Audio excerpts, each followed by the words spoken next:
Happy World Read Aloud Day.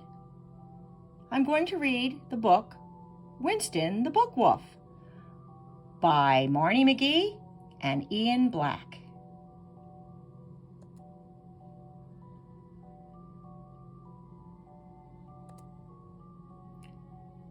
Thank you so much, Walks and Company, for letting teachers and librarians like me read your books.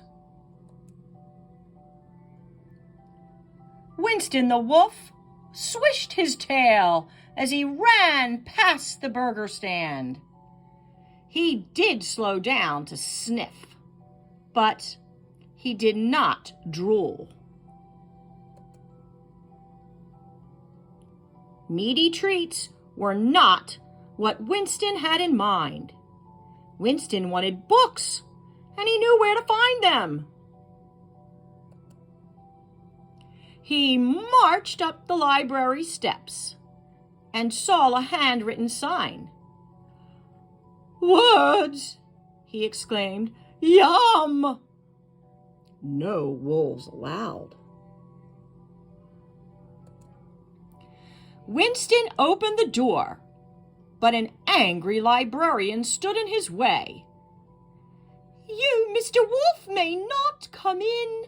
The sign on the door says, 'No wolves allowed.'" Winston bared his teeth. "I ate your silly sign," he growled. "Now step aside." He snatched the sign and he ate it.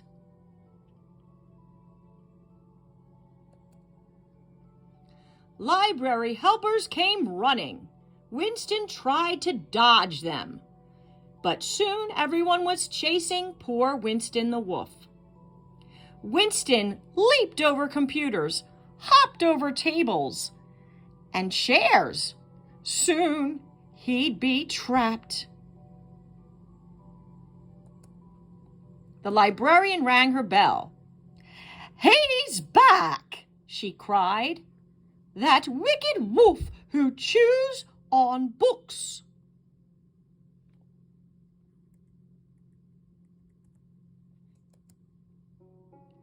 But then a girl named Rosie appeared. "Quick," she said, "follow me." Rosie showed Winston a secret door.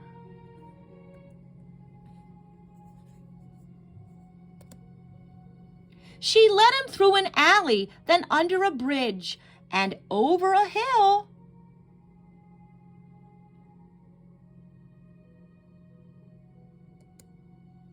When at last the two of them stopped, Rosie demanded the truth.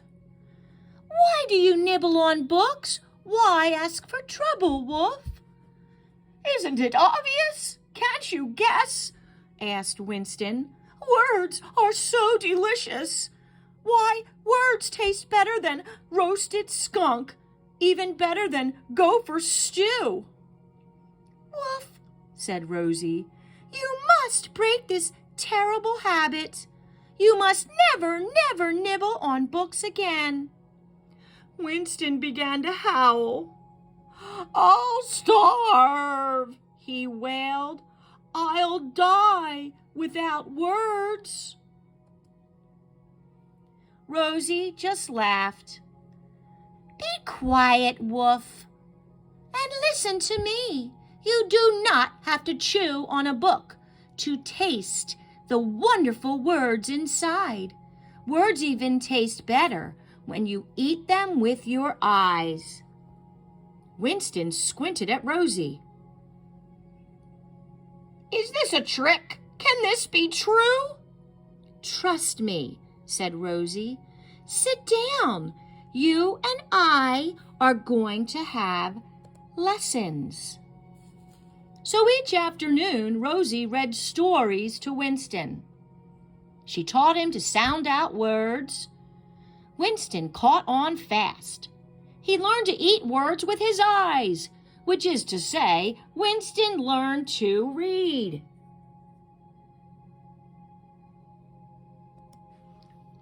The hungry wolf ate all sorts of words, sweet and juicy words, like sunset and swoosh and rambunctious. He wolfed down words like trickle ickle and pickle. To him they tasted like clean spring rain. His favorite words rhymed with crunch, punch, and munch, and lunch.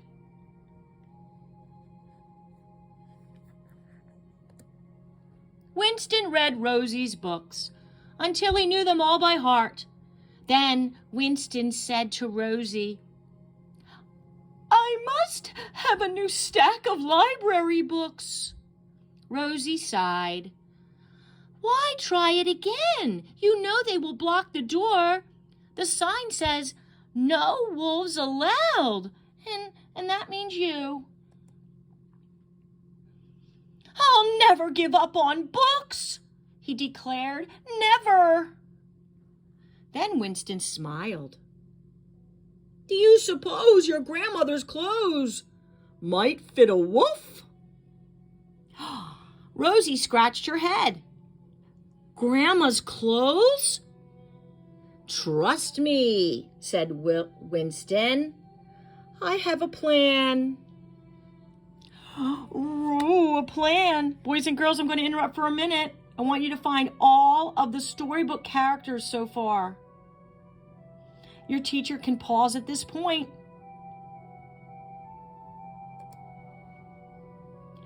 On Saturday morning, at 9:45, Winston and Rosie walked to town.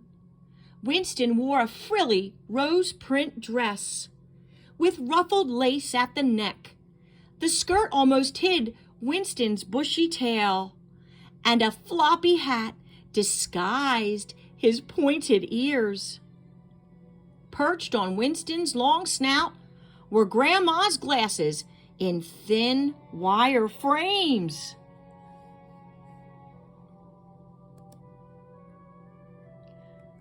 When Winston and Rosie arrived, no one blocked the library door.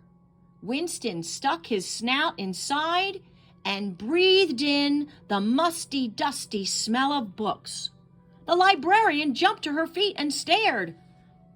That grandmama looked familiar. Rosie marched right up to her. "I'd like you to meet Granny." "Winston," she said. "Granny Winston. She needs a library card so she can check out books, and she'll gladly read a story at story time. The children will love her tales." Winston nodded. "I'll read to the children all day long, if you like."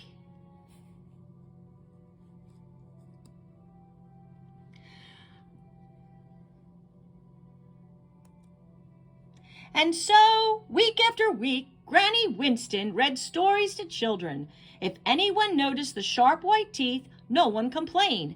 And if at times the hem of Granny's skirt seemed to twitch and sway, well, no one revealed the secret. Winston the Wolf, or Granny, so called, never lost his taste for words. Words were always his favorite treat of all.